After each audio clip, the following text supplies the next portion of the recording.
bringing stability into the hips with single leg balances.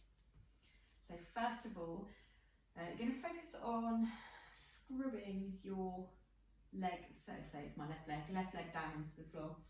So pressing down through the heel of the foot, almost like you're trying to just push down with the heel, but then your ball of your foot pushes down and tries to screw outwards. We're going to stay contracted through the left butt cheek and then squeeze the left butt cheek in towards the centre and up. This is going to tune in and activate all of our stabiliser muscles. Then your right leg is then going to lift off the floor and lift your knee as high as you can into hip flexion without compensating with the other leg, as in bending the knee a lot and tucking the tailbone under. So this ensures that we get good movement in the SI joint.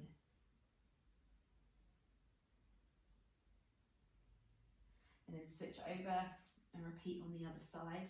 So again, screwing that foot down into the floor, tucking the right butt cheek under and up, lifting the left knee. Try not to hitch the hip as we go, just lifting the knee directly in front. So again, we're tuning into the hip flexor movement where it touches into the inside of the thigh and inserts up into the spine here. So feeling that contraction as the leg lifts. Try not to sink the hips over to the right side. Okay, placing that foot back down, screwing the left foot back into the floor, this time taking the right leg back into hip extension. Now here, as the leg goes back, we want to keep the foot the same distance apart the whole time. So we're not going wider and we're not going narrower. Straight back.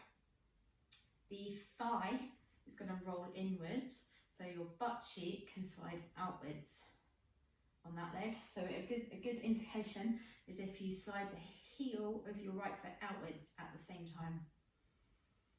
So there we create extension from this angle, extension into the hip.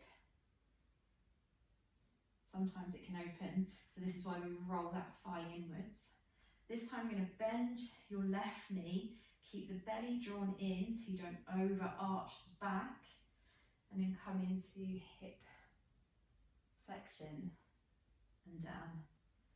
Now here, you don't have to lift the leg as high as I'm lifting. The main point is trying to balance and stay aligned and control. So, and you can also bend the knee if that helps you. You can keep the leg a little bit lower. So what can happen here is the knee can wobble in and you can roll onto the inner edge of the foot, and then that means your balance goes. So if you keep that butt cheek tucked under, inner thigh slides from the groin down into the knee, and the four corners of the foot push down into the floor. That will help the stability as you hinge. Butt cheek of the left leg, hip bone is widening, sit bone is widening as you fold forwards, or hinge forwards, and it's squeezing back in as you come back up. And then switching the legs, get that hip extension first. So feeling a stretch through the thigh, but without belly going. Screw the right foot into the floor, tuck the right butt cheek in and up. Then as you hinge, keep the belly squeezing in. Bend your right knee a little bit, so you feel the back of the leg lengthening.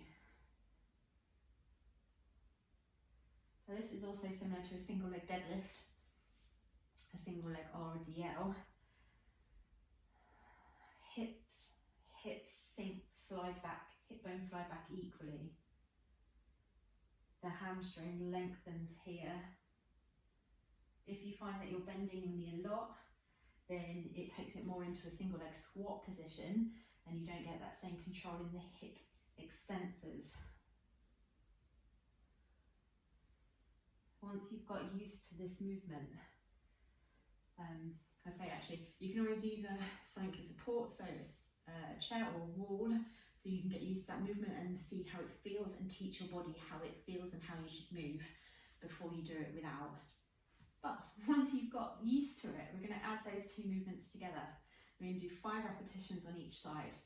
So screw the feet into the floor, tuck the butt cheek in and up, lift your right knee as high as you can without compensating in the left. Then we're going to go straight into hip flexion. So taking the leg back, hinging at the hip. So it's hip flexion on the front leg, hip extension on the back leg. And then rise, knee up in front.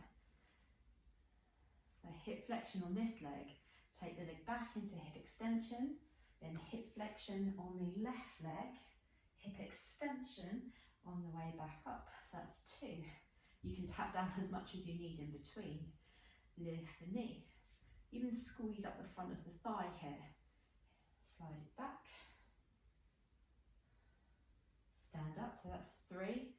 If 3 feels enough, you're welcome to then change sides. I'll just do 3 on this side, so this video isn't too long.